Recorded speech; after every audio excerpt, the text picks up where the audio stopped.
Hola, muy buenas tardes. Estoy aquí desde Argentina, de la Universidad Nacional de La Plata, para compartir con ustedes este momento formativo sobre la escritura en la escuela primaria. Ante todo, voy a compartir la presentación y comenzamos.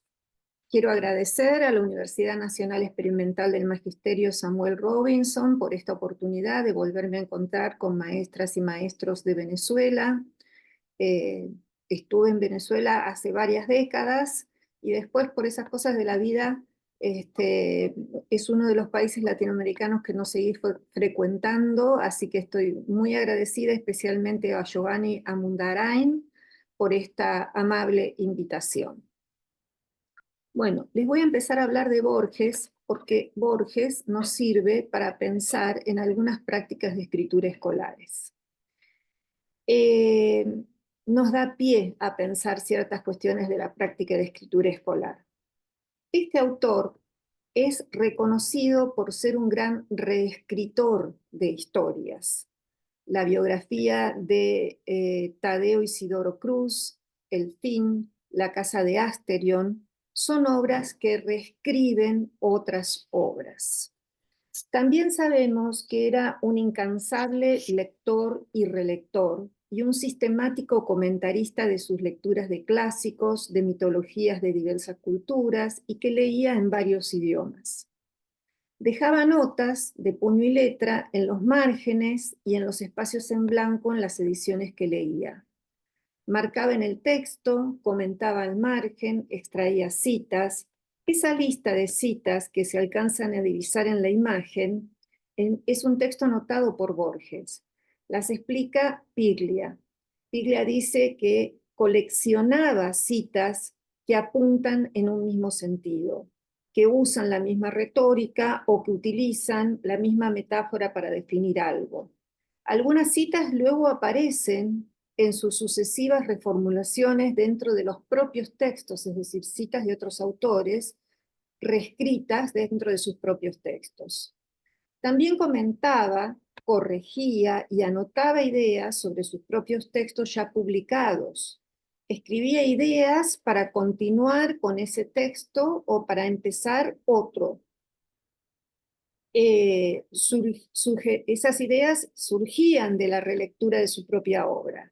Es decir, no solo reescribía a otro, sino que se reescribía a sí mismo. El autor dejó estos indicios sobre su propio proceso de escritura en el depósito de distintas bibliotecas donde trabajó, y así nos regaló todo un entramado de lecturas y escrituras propias y ajenas que parece que nunca cesa, algo muy borgiano, por cierto. Quisiera comprobar que estamos grabando. Sí, estamos grabando.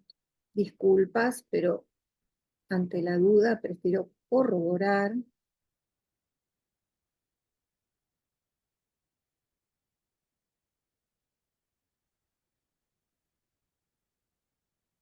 Ahora perdí la pantalla, ya llego.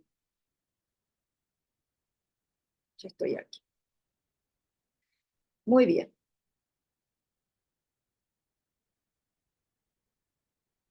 Reescribir historias propias o de otros, leer y releer textos propios y ajenos, comentar lo leído, propio y ajeno, anotar al margen y coleccionar citas, citar a otros en el propio texto, revisar el propio texto, son prácticas de escritura para nada exclusivas de este autor. Muchos otros lo hacen y lo hicieron. Lo sabemos a través de una disciplina llamada crítica genética, una disciplina que estudia los manuscritos de autor, manuscritos que ahora están desapareciendo merced a las computadoras, ¿no? No nos interesan estos estudios porque pretendamos que nuestras chicas y nuestros chicos escriban como grandes autores de literatura. Está claro. Nos interesan porque la práctica de escritura de los autores consagrados, así como otras disciplinas de referencia, sirven de marco para muchas ideas que venimos tratando de instalar en la escuela desde hace décadas. Por ejemplo, procuramos que las chicas y los chicos escriban todos los días, escriban de verdad, no copien, no escriban oraciones sueltas, escriban, que hagan propio el proyecto de escritura que les proponemos, que avancen en sus posibilidades como escritores a medida que van desarrollando esta práctica y reflexionando sobre la misma, con todas las ayudas, con todas las intervenciones y con todos los apoyos que las y los docentes sabemos realizar para ello. No sabemos hasta dónde van a llegar. Tal vez alguno publique literatura. Lo que sí sabemos es que la escuela tiene que hacer posible que todos y que cada uno escriban todo lo que deseen y necesiten en la vida, que sientan que son capaces de hacerlo y que sepan pedir y encontrar las ayudas adecuadas para cada circunstancia, como lo hacemos todos los que dedicamos gran parte de la vida a escribir. La escritura, entendida como proceso de aproximaciones sucesivas a la construcción de la propia voz, en diálogo con las voces de muchos otros autores y lectores, enfrenta una dificultad fundamental en la escuela. La escuela no fue concebida para un proceso complejo, colectivo y recursivo, un proceso aproximativo que requiere ser sostenido en el tiempo.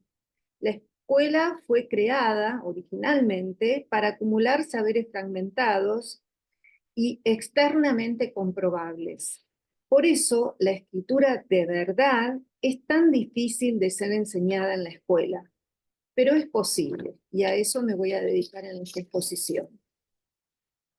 Para que sea posible, es necesario haber leído intensamente, no solo leer, sino leer y conversar en profundidad, volviendo al texto una y otra vez, haber leído intensamente un corpus de textos de referencia, al menos 3 o más cuentos, si voy a escribir cuentos, al menos 3 o más obras del mismo autor si pretendo escribir al estilo del autor.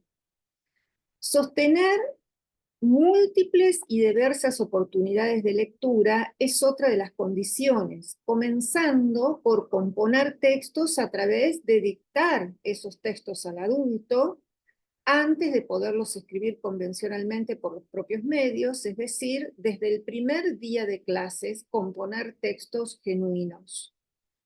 No dejar a los niños solos frente a la escritura, sino ayudarlos a planificar, a revisar y a editar, estar atentos a los problemas que se presenten para ver qué ayudas son necesarias, sostener el tiempo de escritura a través de varias clases y no pretender que un escrito genuino se produzca en la hora escolar preestablecida, sonó el recreo y pasamos a otra actividad, sino que se puede seguir escribiendo después, dar lugar a reflexiones sobre el lenguaje y hacer circular esas reflexiones sobre el lenguaje.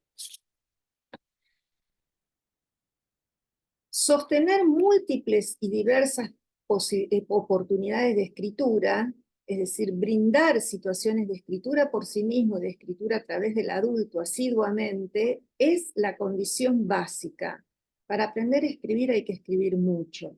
Escribir en el contexto de proyectos o secuencias, escribir a través del docente o por sí mismo, producir escrituras intermedias que sirvan de apoyo para una escritura final, hacer reescrituras propiamente dichas, incrementar el desafío de escritura a medida que se avanza en la escolaridad, incrementando la extensión de los escritos, pero también incrementando el grado de transformaciones de los textos fuentes, que ahora vamos a ver varios ejemplos. Entonces, en lo que sigue voy a desarrollar algunas líneas de acción didáctica que hacen posible la escritura en la escuela. Y me voy a referir a una de las prácticas que es la que yo considero fundamental y estructurante para la escuela primaria, que es la práctica de reescribir a partir de lo leído con y sin transformaciones.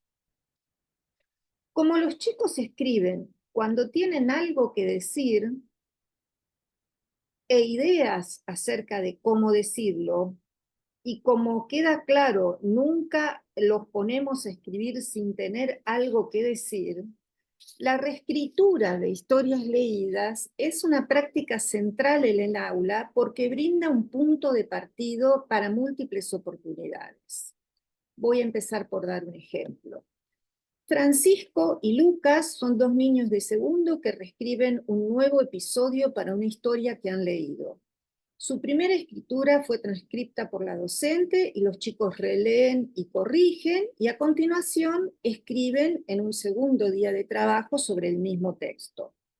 Dice allí, el tejón espió una paloma que pasaba por ahí. Pensó, ¿qué tal un pancho de paloma con salsa de queso? Se lanzó a atraparla, pero la paloma voló y de las manos del tejón se escapó. El tejón se quedó muy desanimado y justo vio una serpiente. ¿Qué tal una torta de serpiente con salsa de frutillas? El tejón se lanzó a atraparla y la serpiente se movió y de las manos del tejón se escapó. El tejón espió una ardilla que pasaba por ahí. Pensó, ¿qué tal un asado de ardilla con mayonesa? Se lanzó a atraparla, pero la ardilla corrió que corrió de manos del tejón se escapó. El tejón estaba muy decepcionado y de repente encontró una abeja. ¿Y por qué no? Si conocen Una cena elegante de Keiko Kasza, ya saben que estos niños están ampliando sus episodios. Replican episodios de Keiko, pero no con los mismos animales, ni con las mismas comidas, ni con el mismo contenido. Keiko dice en su texto original cosas como esta. Tejón quedó un poco desilusionado, pero no por mucho tiempo, pues muy pronto espió que una rata pasaba caminando. Pensó, ¿qué tal una hamburguesa de rata cubierta en salsa de queso? Eso sí que sería una cena elegante. Antes de escribir, en parejas, Ana Laura García Cerqueiro, la maestra, les propuso tomar notas sobre lo que cambia y lo que no cambia en la escena. Esta es una transcripción de lo que quedó escrito en el pizarrón. Ahí dice lo que se repite, el tejón espió, qué tal todas las comidas tienen salsa, eso sí será una cena elegante. Lo que no se repite, los animales, el tipo de comida, la forma de escapar, el topo se escurre, la rata se zarandea, el conejo es veloz, y ahí hay anotadas unas expresiones, y cómo se escapó. En estas notas previas, Ana hace reparar tanto en lo que pasa en la historia, como en algunas expresiones que dan cuenta de cómo pasa lo que pasa. Es decir, cómo se pone en lenguaje eso que pasa en la historia son las expresiones que están subrayadas. Habrán notado que la escritura de los chicos toma parte tanto de lo que pasa en la historia, de las acciones, como de las formas de decir del autor. Además, antes de escribir, cada pareja decidió con qué nuevo animal se iba a encontrar el tejón, cómo imaginaba comerlo y de qué modo se iba a escapar. Es decir, esa escritura tan bonita que vemos de la pareja, de lo que da cuenta es tanto de las lecturas previas como del trabajo previo que hace la docente con esas lecturas para que sea posible escribir. Los textos leídos pueden ser infinitamente entramados y reescritos.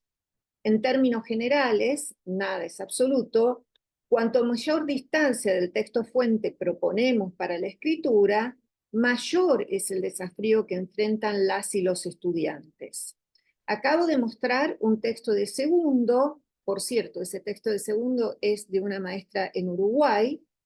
Todos los ejemplos que voy a mostrar son de escuelas públicas, creo que de Uruguay y de Argentina, que no tengo de otro país en este momento, de Uruguay y de Argentina, y Después de mostrar este texto de segundo, les recuerdo que este tipo de práctica se puede empezar en primero, cuando todavía los niños no escriben convencionalmente, a través de dictar al docente. Y seguramente todos ustedes conocen prácticas de escritura donde sobre Caperucita Roja o sobre cualquier otro cuento muy familiar para los niños, que ha sido muy leído, los niños dictan a la maestra una versión completa, ¿sí? O una versión o un episodio de alguna versión, y en ese dictar a la maestra también están escribiendo en el sentido de componer textos. No están ahí comprometidos con el sistema de escritura, qué letras hay que poner, pero sí están comprometidos en el dictado de un texto con la composición del texto, y por eso decimos que se enseña a componer textos desde el primer día de clases. Otros ejemplos de renarraciones o retransformaciones. En este caso tenemos un tercero, el texto fuente es El hijo del elefante, de Kipling, y lo que la maestra les pide a los chicos es que reescriban un episodio del hijo del elefante tal cual está escrito en el texto fuente, es lo que está ahí en negro, pero que agreguen, ¿sí?, como si estuviese escrito por el autor, pasajes donde se dé cuenta del estado mental del elefantito. O sea, si se acuerdan del cuento de Kipling, es un elefantito que es maltratado por otros animales porque hace muchas preguntas. Y entonces, por ejemplo, esta niña de tercero en este caso, agrega, esto es lo que escribió ella, lo que está en negro es lo que escribió Kipling. El elefantito se sintió confundido, se preguntaba por qué le pegaba a su tía si solo quería saber un poco más. Por supuesto que la escritura está normalizada, ¿no? Los niños tienen faltas de ortografía, se comen letras y esas cosas propias de tercero todavía. No muchas, pero tienen. El elefantito sentía mucho dolor por los moretones que le había hecho su tía. Pensaba, ¿por qué todos me pegan? O al elefantito se le llenaban los ojos de lágrimas y casi se larga a llorar. También estaba confundido porque no podía entender por qué todos los familiares los castigaban sin explicación. Muy bien, compone un texto dentro de un texto ya compuesto. Otro ejemplo, con Ricitos de Oro, que todos conocemos, la maestra le pide que lo cuente en primera persona, en la primera persona de Ricitos. Y en este caso la niña se atiene, si pudiéramos leer todo el texto se vería, se atiene muy fuertemente a la letra del texto y solo cambia lo indispensable para que quede en primera persona. Y agrega muy poquitas cosas, que corría de una rama a otra, que era valiente, etc. Otro ejemplo de chicos más grandes, también de transformación del punto de vista del narrador. En este caso se trata de una pequeña historia de autor entre novela y cuento, Amigos por el viento, un cuento largo, digamos. Amigos por el viento, de Liliana Bodoc, y la autora, perdón, la maestra en este caso pide que en vez de ser un cuento contado en tercera persona, como está en el libro, se cuente desde la voz de la niña, perdón, del niño, del varón. El cuento está acostado desde la voz de la niña. Y entonces hay letra de la autora y letra del niño de la niña o el niño cuando hacen transformaciones. El último ejemplo que les quiero mostrar, un poquito más en detalle, es de El espejo africano. Es un caso también de sexto grado, ¿sí? Producido con la misma lógica, pero con un desafío mayor. Es una narración desde el punto de vista del personaje en el marco de una lectura de una novela, en este caso, de Liliana Bodoc. La docente, Sofía Brusone, trabaja junto a la coordinadora de área, Gabriela O. Se trata de la historia de un pequeño espejo enmarcado en ébano, contada a través de un narrador omnisciente en tercera persona que entrama tres personajes: una esclava africana, el general San Martín y un huérfano español. Las docentes proponen renarrar el inicio de la novela, solo el inicio de la novela, no vamos a proponer la narración de una novela, desde la voz y el punto de vista de Atima, que es la esclava africana. Planifican entre todos lo que no puede faltar en la historia, igual que lo hizo Ana Laura en segundo grado, y dedican 2 días a la escritura y 1 día más a la revisión del inicio de esta historia. Este es el texto producido, en este caso en computadora, por el niño, y algunas marcas que Sofía, su maestra, comentarios que Sofía, su maestra, hace al texto de Santiago. No puedo leer todo, solamente les digo que, por ejemplo, por ahí dice: cuando llegué a la casa olvidé mi nombre. En ese lugar me llamaron Silencio, cosa que a mí no me gustaba. Cuando lo di vuelta el espejo, tendría que ser al espejo, y decía Atima y Manoa, y Mahoma. En 1802 nace mi hija, que llamé por los 2 continentes en que estuve, Atima Silencio. Hay mucho por trabajar en el texto de Santiago. Algunas cosas las señala su maestra en comentarios al margen. Este es el texto en proceso. Lo fundamental que quiero señalar es la potencia que este tipo de reescrituras tiene, con o sin transformaciones.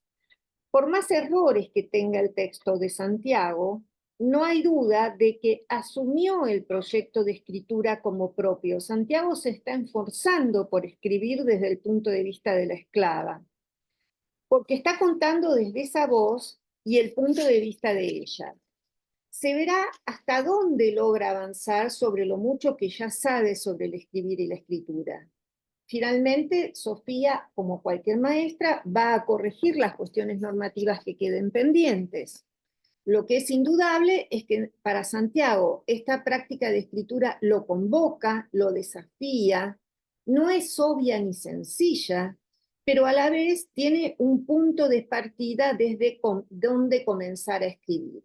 Entonces, después de todos estos ejemplos y para sintetizar la propuesta de reescritura como un eje fundamental de la práctica de escritura en la escuela, quiero decir que hay muchas posibilidades de reescritura, desde la renarración propiamente dicha, sin ninguna transformación. Leemos varias versiones del enano saltarín, una historia que está contada en muchas tradiciones orales, y escribimos nuestra propia versión como si fuese de autor, hasta transformaciones que no aparecen en las versiones leídas. Por ejemplo, donde un protagonista o un oponente tienen rasgos opuestos a los esperados. La bruja es bondadosa y entonces en la historia pasan otras cosas.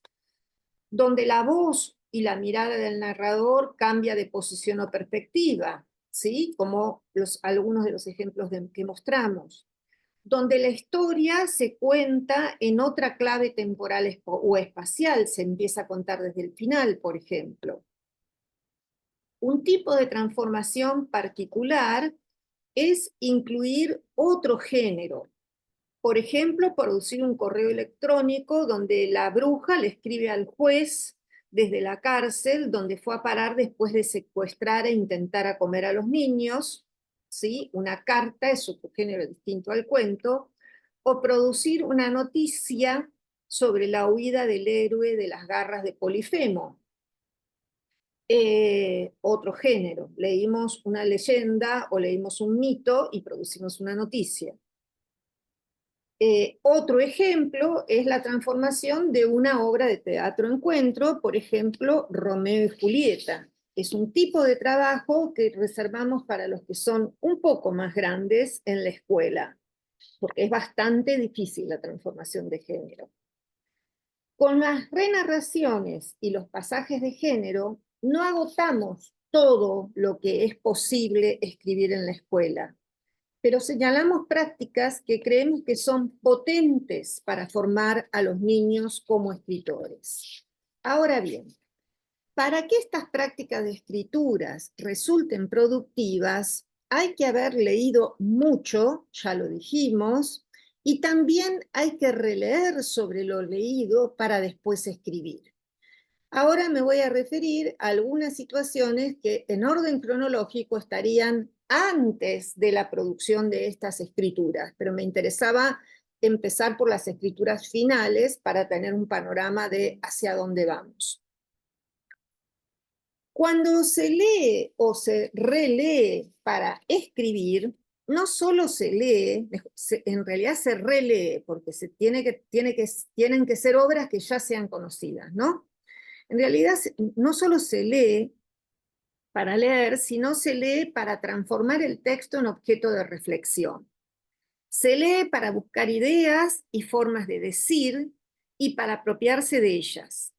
La creatividad del autor no es necesariamente producir algo que jamás haya sido escrito. Si así fuese, muchas obras de Borges estarían, como citamos, y de muchos otros autores, estarían anuladas como obras literarias. Eso no es la creatividad. La creatividad es reformular infinitamente el lenguaje para decir de otro modo algo sobre el mundo real o ficticio. Cuando un conjunto de obras se han compartido en el aula durante un tiempo, se han leído en la escuela y en la casa, se han comentado, algunas al pasar y otras intensamente, obras que tienen algo en común, como por ejemplo un personaje, un tema, un motivo, un autor, un juego particular en las tramas, obras que se leyeron combinando la lectura en silencio con la lectura en voz alta de los propios niños y la lectura en voz alta del docente. Lo que finalmente sucede después de esos procesos intensos de lectura es que se transforman esas obras en patrimonio de ese pequeño colectivo que es la clase. Tenemos a Pinocho dentro nuestro. Tenemos los cuentos de Liliana Bodoc dentro nuestro. Tenemos las 1000 versiones del enano saltarín ya interiorizadas. Las historias de dragones, los cuentos de un autor, las novelas de aventura se terminan convirtiendo en patrimonio del grupo. No importa cuánto leyó un niño u otro niño. Alguno puede haber leído mucho, otro poco, otro casi nada. Pero se habló tanto en la clase sobre todas esas historias, se compartió tanto que ya también las tienen. No digo que no sea importante que los chicos lean, digo que no hay que estar tan preocupada por el control y más preocupada por la práctica. En ese contexto al que se llega después de trabajar intensivamente un par de semanas con algunas obras, es casi seguro que los chicos no se les ocurra ni armar colecciones de citas como hacía Borges, ni releer para señalar lo que sirve de ese texto para producir otro texto. Para eso está el docente, para enseñar a tomar de los textos las expresiones que, por ejemplo, sirven para describir un personaje. De nuevo, tenemos ahí un ejemplo de Uruguay, de Gabriela Rodríguez en este caso, donde toma nota sobre las características de los personajes. A los chicos no se les va a ocurrir, por lo menos en Argentina, puede ser que el léxico cambie en Venezuela, de hecho cambia. A los chicos argentinos o uruguayos no se le ocurre decir que los personajes son haraganes o delgados como un lápiz. No son expresiones habituales. Esas expresiones empiezan a estar disponibles para la propia escritura a partir de la lectura. Doy algunos ejemplos de este tipo de trabajo con otros grados. Aquí tenemos Aladino y las notas que la maestra toma antes de escribir Aladino. Esas notas son casi siempre sobre el orden de los acontecimientos, sobre los rasgos de los personajes, sobre la voz narrativa y el punto de vista. Como ven acá, están anotados los personajes que tienen que aparecer, están anotados algunos objetos que tienen que aparecer, la lámpara y el anillo, algunos hechos que no pueden faltar, la entrada, la lámpara, las frutas, la pelea, etc. Y subrayado, elegir las formas para decirlo. Y para seguir trabajando con las formas para decirlo, acá lo que tenemos es algo parecido a la práctica de Borges, que es coleccionamos citas. Entonces acá hay una colección de citas encomilladas que les damos permiso explícito a los chicos para que las usen en sus textos y les quedan bien. Expresiones para mostrar que el hechicero está enojado, ¿sí? Y acá tenemos, he dicho que me des la lámpara, rugió el viejo, y así otras más. Descripciones de las frutas. Quiso juntar frutas de los árboles maravillosos y notó que no eran de pulpa jugosa, sino de piedras muy brillantes y de colores extraños.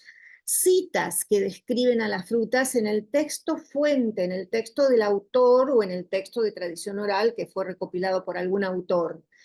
Esas citas las coleccionamos colectivamente y les decimos a los chicos, acá están, ¿sí? Acá están para usarlas en el propio texto.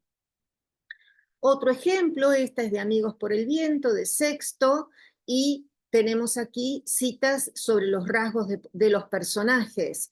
Pude verlo transitando por la casa por los cordones de las zapatillas desatados.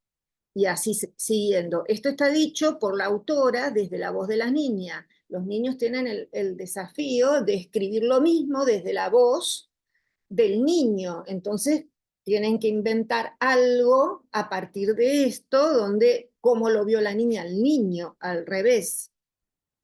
¿Sí? Estas también de sextos, fíjense que les muestro de los dos extremos porque es el mismo tipo de trabajo en los más chiquitos y en los más grandes. Acá se les pidió a los chicos que escribieran un cuento policial al estilo de Conan Doyle. Sexto grado para nosotros es el último grado de la primaria, es una tarea bien compleja, bien desafiante para los más grandes y como que han tenido mucho trabajo de este tipo por detrás. Y fíjense cuando les pedimos que se tomen nota de sus textos sobre los personajes, ¿no?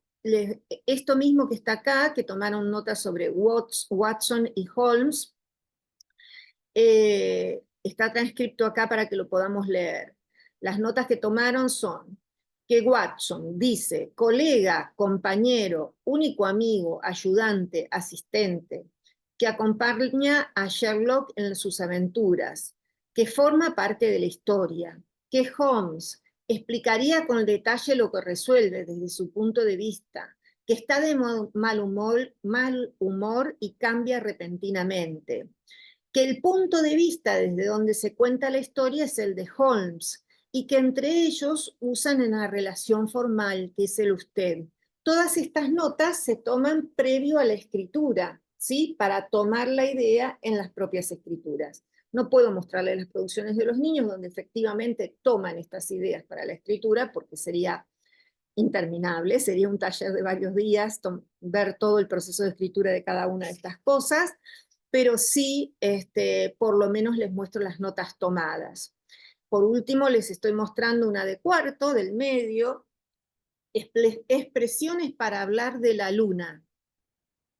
Y estas expresiones para hablar de la luna, perdón, las tengo acá, este último ejemplo, está tomado de poemas que habla de la luna, algo que ya hicieron en otro grado, y que volvemos a ellos porque tenemos una historia ahora para contar donde hay que hablar de la luna y describirla. Y nos acordamos que habíamos leído poemas sobre la luna y vamos a buscar allí expresiones que podemos incluir en nuestro texto.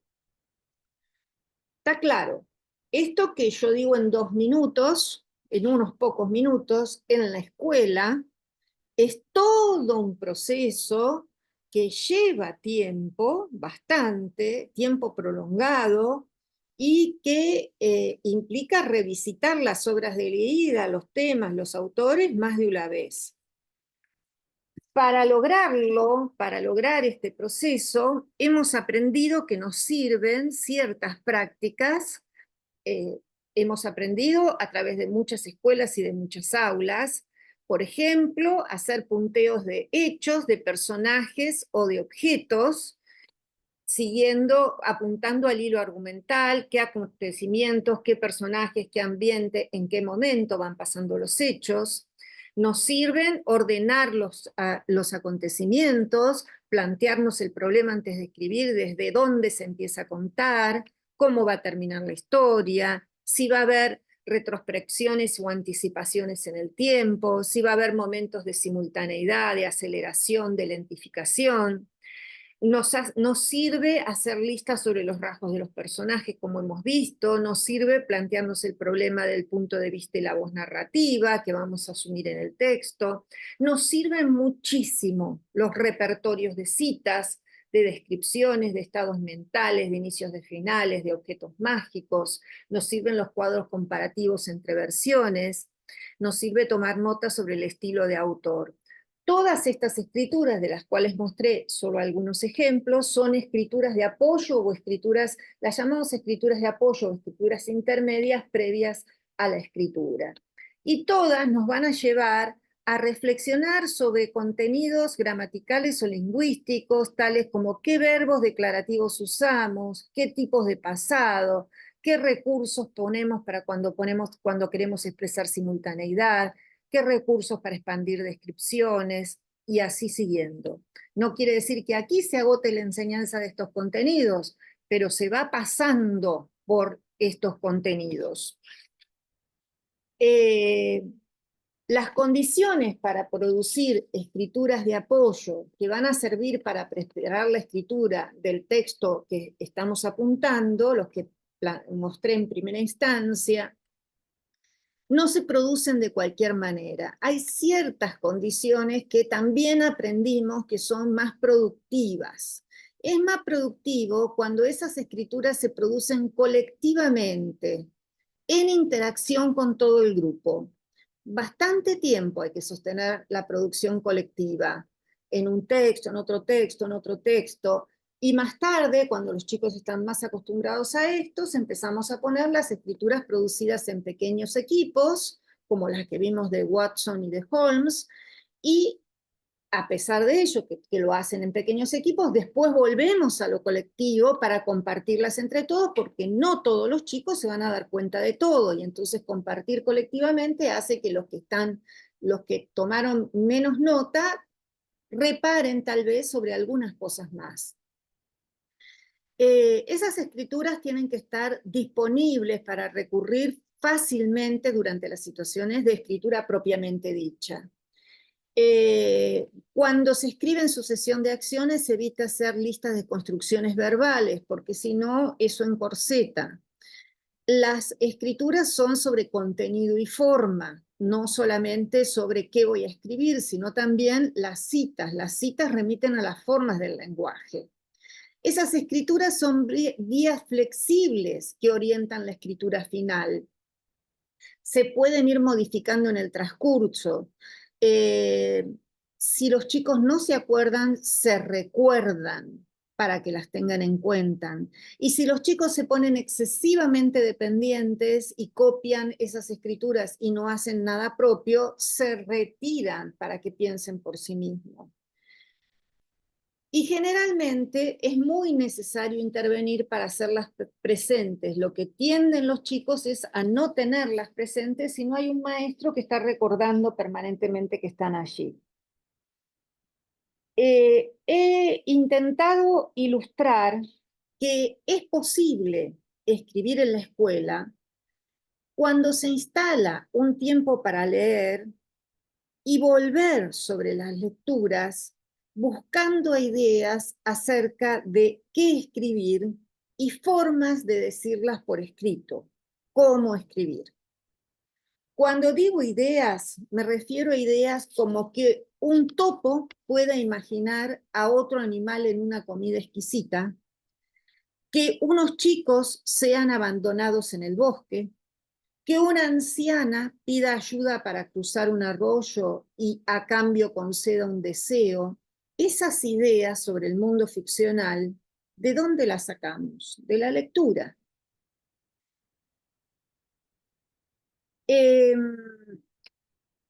Cuando digo formas de decir por escrito, me refiero a que la lectura también nos ofrece expresiones como brinca que brincó y de las manos del tejón escapó, o la llamé por los dos nombres de los dos continentes donde estuve.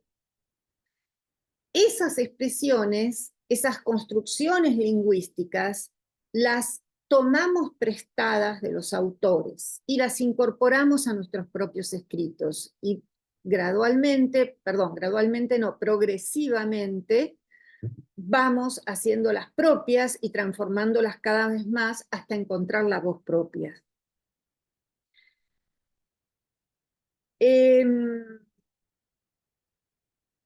Antes de concluir, o sea, hablé sobre dos prácticas de escritura concatenadas y relacionadas, sobre las tomas de nota y las reescrituras, las tomas de nota sobre las relecturas para después escribir, y sobre las reescrituras, con y sin transformaciones. Pero antes de concluir, quisiera mencionar 2 o 3 cuestiones muy brevemente, ya sin ejemplos, se usarían 2 o 3 horas, que son fundamentales en el proceso de escritura. Primero quiero señalar que no enseñamos realmente a escribir si de vez en cuando no enseñamos a revisar lo que se escribe. No podemos profundizar ahora sobre este tema que particularmente me apasiona y que sin duda debe ser tratado con mucho cuidado porque no es sencillo, igual que lo anterior, pero quisiera mencionar que hay algo de la formación del escritor que se juega fuertemente en la revisión y que excede el conocimiento lingüístico, discursivo, literario, que también está implicado en la revisión. La enseñanza de la práctica de revisión puede y debe iniciarse en la escuela primaria porque aprender a revisar el propio escrito es parte de la conquista de la autonomía del escritor. Nadie es realmente un escritor si no sabe revisar, y sobre esta práctica de revisión no hablé. Segundo, quiero señalar una pregunta. ¿Es suficiente con sostener la práctica de escritura para aprender a escribir? La respuesta creo que es fundamental y es indispensable en el sentido de que sobre esta práctica se construye la reflexión sobre la lengua y el lenguaje. Sin práctica de escritura no hay reflexión con sentido. Lo que puede haber es una descripción sobre el lenguaje o sobre la lengua, un conocimiento declarativo posiblemente poco comprendido.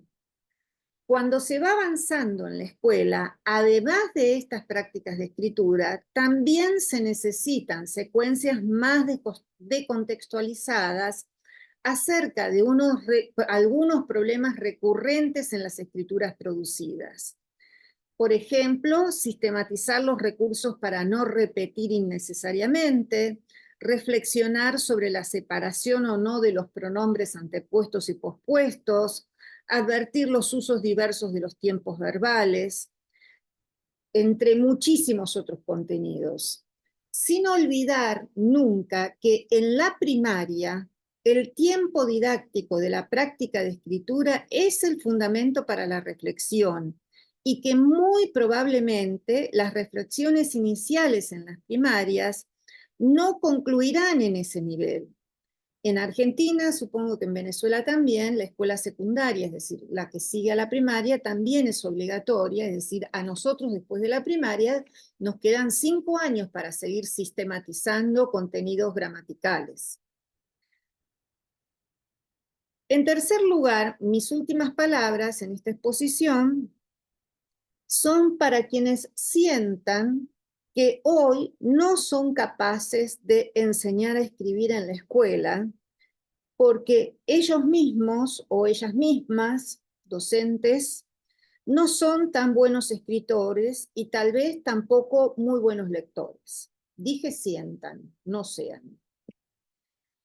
Pues bien, afortunadamente, las y los historiadores y sociólogos de la lectura y la escritura han demostrado, esto es de las últimas décadas, que el concepto de buen lector y buen escritor son etiquetas cuyo contenido varía de cultura en cultura y de tiempo en tiempo.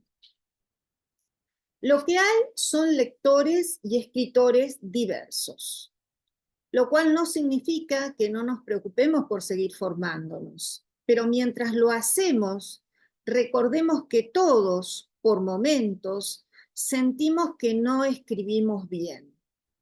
¿Comparados con qué o con quién? Siempre doy el mismo ejemplo. Si yo me comparo con Emilia Ferreiro, o con Delia Lerner, o con Anna Kaufman, yo escribo muy mal y leo muy mal, pero sobre todo escribo muy mal. Eso no me impide escribir. Yo escribo y publico igual, con mis saberes sobre la escritura, porque con lo que tengo puedo escribir. Ustedes también, cada quien con lo que tiene. Todos estamos en proceso de aprender a escribir. Lo hacemos durante toda la vida. Así como está demostrado que muchos maestros empezaron o retomaron la lectura literaria a partir de leer para los niños, también enseñando a escribir, aprendemos a escribir. Planificando con los chicos, junto a ellos, se aprende a planificar. Señalando expresiones junto con ellos que nos gustaría recuperar, se aprenden otras formas de decir. Releyendo lo que producen ellos, junto a ellos, se aprende a escribir mejor, a revisar. Mientras hacemos esto con los chicos, nos podemos seguir formando, de acuerdo. Pero no perdamos tiempo. Cuando enseñamos a escribir, seguimos aprendiendo a escribir. Empecemos ya mismo a enseñar a escribir con lo que sabemos. No tengamos miedo de enseñar, porque enseñando aprendemos. Muchísimas gracias, es todo por ahora. Vamos a dar lugar ahora a las preguntas, han sido muy amables.